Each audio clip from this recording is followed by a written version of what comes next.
ಮುನಿಚ್ಚಾ ಎಂಬ ಒಂದು ಪ್ರಾಂತ್ಯದಲ್ಲಿ ಒಂದು ಆರ್ಫನೇಜ್ ಇದೆ. ಚಿಕ್ಕ ಮಕ್ಕಳನ್ನು, ಅನಾಥ ಮಕ್ಕಳನ್ನು, ರೋಡ್ ಮೇಲೆ ಭಿಕ್ಷೆ ಬೇಡುವ ಮಕ್ಕಳಿಗೆ ಆಶ್ರಯ ಕೊಡ್ತಾರೆ. ಹಾಗೆ ರೋಡ್ ಮೇಲೆ ಹರಿದಿರುವ ಬಟ್ಟೆಗಳೊಂದಿಗೆ ಭಿಕ್ಷೆ ಬೇಡುವಂತಹ ಮಕ್ಕಳಿಗೆ ಆಶ್ರಯ ಕೊಟ್ಟು ಆ ಆಶ್ರಮಕ್ಕೆ ಕರ್ತಾರ್ತಾರೆ. ಆ ಅನಾಥಾಶ್ರಮಕ್ಕೆ ಅವರು ಕರತಂದು ಫೋಟೋ ತೆಗೆಯುತ್ತಾರೆ. ಹರಿದಿರುವಂತಹ ಬಟ್ಟೆಗಳು, ಅಸ್ತವ್ಯಸ್ತವಾಗಿರುವ ಕೂದಲು, ಸ್ನಾನ ಶುಭ್ರತೆ ಇಲ್ಲದಂತಹ ಶರೀರ, ಮಾಸಿಕೊಂಡಿರುವಂತಹ ಮುಖ, ಫೋಟೋ ತೆಗೆಯುತ್ತಾರೆ. ಹಾಗೆ ಫೋಟೋ ತೆಗೆದ ನಂತರ ಆ ಹುಡುಗನನ್ನು ಒಳಗಡೆ ಕರ್ಕೊಂಡೋಗಿ ಚೆನ್ನಾಗಿ ಸ್ನಾನ ಮಾಡಿ, ಚೆನ್ನಾಗಿ ಸ್ಕೂಲ್ ಯೂನಿಫಾರ್ಮನ್ನು ಹಾಕಿ, ಚೆನ್ನಾಗಿ ವಿದ್ಯಾಭ್ಯಾಸ ಕೊಡಿಸಿ ಪ್ರಯೋಜಕನಾಗಿ ಮಾಡ್ತಾರೆ. ಹಾಗೆ ಪ್ರಯೋಜಕನಾದ ನಂತರ, ಒಳ್ಳೆ ವಿದ್ಯಾಭ್ಯಾಸ ಮಾಡಿದ ನಂತರ ಅವನು ತಿರುಗಿ ಬಂದಾಗ, ಆ ಅನಾಥಾಶ್ರಮಕ್ಕೆ ಬಂದಾಗ ಯಾವ ವಸ್ತ್ರಗಳೊಂದಿಗೆ ಬಂದನೋ, ಯಾವ ಸ್ಥಿತಿಯಲ್ಲಿ ಬಂದನೋ ಎಂಬ ಆ ಫೋಟೋ ಅವನಿಗೆ ಕೊಡ್ತಾರೆ. ಆ ವಸ್ತ್ರಗಳನ್ನು ಅವನಿಗೆ ಕೊಡ್ತಾರೆ. ಕೊಟ್ಟು ಏನು ಹೇಳ್ತಾರೆ ಗೊತ್ತಾ? ನೀನು ಇಲ್ಲಿಗೆ ಬಂದಾಗ ಇದೇ ಸ್ಥಿತಿಯಲ್ಲಿ ಬಂದಿದೆ, ಒಂದು ಮಾತನ್ನು ಕೊಡುವಿಯಾ? ಅವನಿಂದ ಬರೆಸಿಕೊಳ್ಳುತ್ತಾರೆ. ಏನೆಂದು ಬರೆಸಿಕೊಳ್ಳುತ್ತಾರೆ ಗೊತ್ತಾ? ಈ ಫೋಟೋ ನಾನು ಎಷ್ಟೇ ದೊಡ್ಡ ವ್ಯಕ್ತಿಯಾದರೂ ಕೂಡ ನನ್ನ ಮನೆಯೊಳಗೆ ಒಂದು ಫ್ರೇಮಲ್ಲಿ ಹಾಕಿಸಿ ನನ್ನ ಮನೆಯಲ್ಲಿಟ್ಟುಕೊಳ್ಳುತ್ತೇನೆ.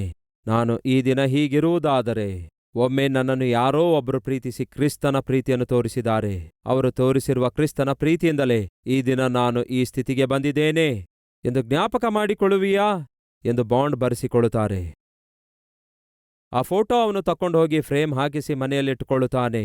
ಈ ದಿನ ಕಾರಲ್ಲಿ ತಿರುಗಾಡಿದ್ರು, ಏರ್ ಕಂಡೀಷನ್ ಮನೆಯಲ್ಲಿದ್ರು, ಅದ್ಭುತವಾದ ಮನೆ ಕೊಂಡುಕೊಂಡ್ರು, ಅವನು ಯಾವುದೇ ದೊಡ್ಡ ಸ್ಥಾನದಲ್ಲಿದ್ರು, ಆ ಫೋಟೋ ನೋಡುವಾಗೆಲ್ಲ ಅವನಿಗೆ ಅರ್ಥವಾಗುತ್ತೆ, ಒಮ್ಮೆ ನನ್ನ ಸ್ಥಿತಿ ಇದಾಗಿತ್ತೆಂದು. ದಾವೀದನು ಮೇಲಿಂದ ಮೇಲೆ ಜ್ಞಾಪಕ ಮಾಡಿಕೊಳ್ಳುತ್ತಾ ಇದ್ದ. ನನ್ನ ಸ್ಥಿತಿ ಎಂಥದೆಂದು ನನಗೆ ಚೆನ್ನಾಗಿ ಗೊತ್ತು. ಮತ್ತೊಂದು ಮಾತನ್ನು ಹೇಳ್ತಾನೆ. ಸೌಲನು ದಾವೀದನಿಗೆ ಹೇಳಿರುವ ಮಾತು ಲೆಕ್ಕಿಸಲಿಲ್ಲ. ನನ್ನ ಮಗಳಿಗೆ ಕೊಟ್ಟು ಮದುವೆ ಮಾಡ್ತೇನೆ ಅಂದಾಗ ತಕ್ಷಣವೇ ಯಾವಾಗ ಮುಹೂರ್ತ ಅನ್ನಲಿಲ್ಲ. ಅದಕ್ಕೆ ನಾನು ತಕ್ಕವನಲ್ಲ ಅನ್ನುತ್ತಾನೆ. ನಂತರ ಸೌಲನ ಸೇವಕರು ಬಂದು ದಾವೀದನೊಂದಿಗೆ ಮಾತಾಡ್ತಿದ್ದಾರೆ. 1 ಸಾಮುವೇಲ 18:22. ತನ್ನ ಸೇವಕರನ್ನು ಕಳಿಸಿ, ನೀವು ದಾವೀದನಿಗೆ ಗುಪ್ತವಾಗಿ ಮಾತಾಡಿ, ಅರಸನು ನಿನಗೆ ಒಲಿಯುತ್ತಾನೆ, ಅವನ ಎಲ್ಲಾ ಸೇವಕರು ನಿನ್ನನ್ನು ಪ್ರೀತಿಸುತ್ತಾರೆ. ಬರೀ ಸುಳ್ಮಾತು, ಪ್ರತಿಕಾರವುಳ್ಳವನಾಗಿದ್ದ. ಏನ್ ಹೇಳ್ತಿದ್ದಾನೆ? ಪ್ರೀತಿಸುತ್ತಾರೆ ಎಂದು ಹೇಳೋನುತ್ತಾನೆ. ಮಾತಿನಲ್ಲಿ ಮಾಯೆ, ಮಾತು ಮೀರುವವನು, ಮಾತು ನೆರವೇರಿಸದವನು, ಮಾತು ಮಾರ್ಪಡಿಸುವವನು, ಮಾತಿನಿಂದ ಮಾಯೆಗೊಳಿಸುವವನಾಗಿದ್ದ ಸೌಲನು ಇಲ್ಲಿ ಮಾಯೆ ಮಾಡುತ್ತಿದ್ದಾನೆ.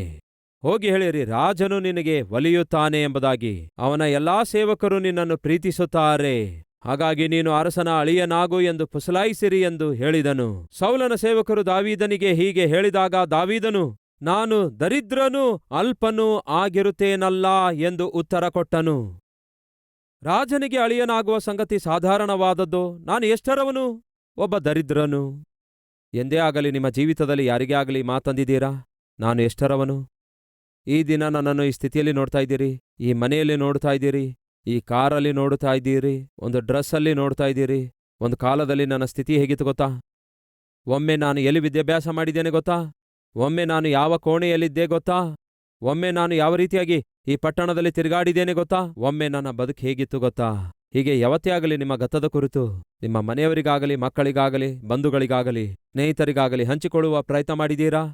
ಸ್ವಲ್ಪವೂ ಪ್ರಯತ್ನ ಮಾಡಲ್ಲ. ಯಾಕೆಂದರೆ ಗರ್ವ, ನಾಚಿಕೆ ಬರುತ್ತೆ. ನನ್ನ ಬಗ್ಗೆ ಕೀಳಾಗಿ ಯೋಚಿಸ್ತಾರೇನೋ. ನನ್ನ ತಂದೆ ಯಾರು ಗೊತ್ತಾ?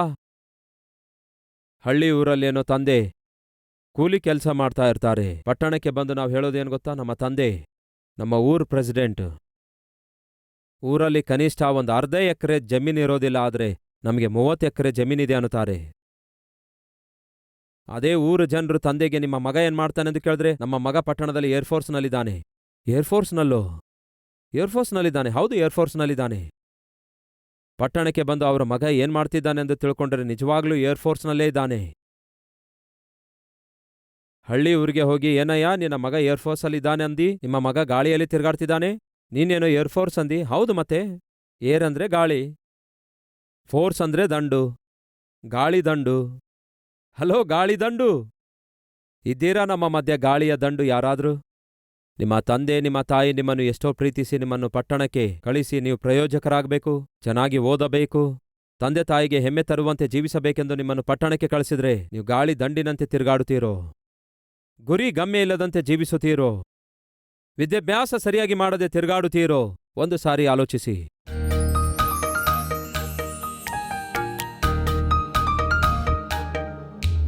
ಮಹಾಪರಿಶುದ್ಧನಾದ ಪ್ರೀತಿಯುಳ್ಳ ತಂದೆಯೇ, ನೇರವಾಗಿ ಸ್ಪಷ್ಟವಾಗಿ ನಮ್ಮೊಂದಿಗೆ ಮಾತಾಡಿದ್ದಕ್ಕಾಗಿ ನಿಮಗೆ ವಂದನೆಗಳು.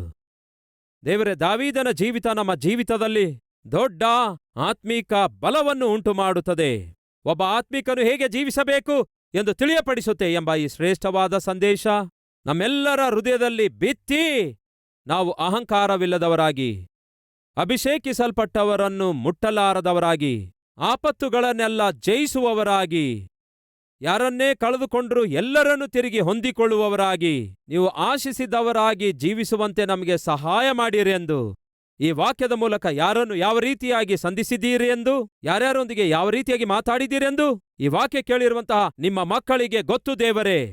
ಕೇಳಿದ ವಾಕ್ಯವನ್ನು ಮರೆಯಲಾರದೆ ಕ್ರಿಯೆಯಲ್ಲಿಟ್ಟು ಫಲಿಸುವ ಹಾಗೆ ಸಹಾಯ ಮಾಡಿರೆಂದು ಯೇಸು ಕ್ರಿಸ್ತನ ನಾಮದಲ್ಲಿ ಬೇಡಿ ಹೊಂದಿದ್ದೇವೆ ತಂದೆಯೇ, ಆಮೇನ್.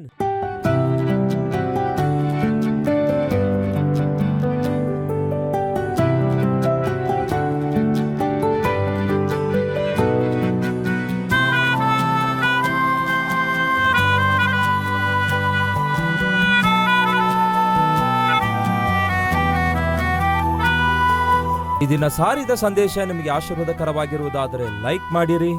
ಇಂಥ ಅದ್ಭುತವಾದ ಸಂದೇಶಗಳನ್ನು ಪ್ರತಿದಿನ ನೋಡಲು ಆಶಿಸುತ್ತಾ ಇದ್ದೀರಾ? ಹಾಗಾದರೆ ಸಬ್ಸ್ಕ್ರೈಬ್ ಮಾಡಿ, ಹಾಗೆಯೇ ಬೆಲ್ ಐಕಾನ್ ಕ್ಲಿಕ್ ಮಾಡಿ ಅನೇಕರಿಗೆ ಈ ಸಂದೇಶವನ್ನು ಶೇರ್ ಮಾಡುವ ಪ್ರಯತ್ನ ಮಾಡಿ.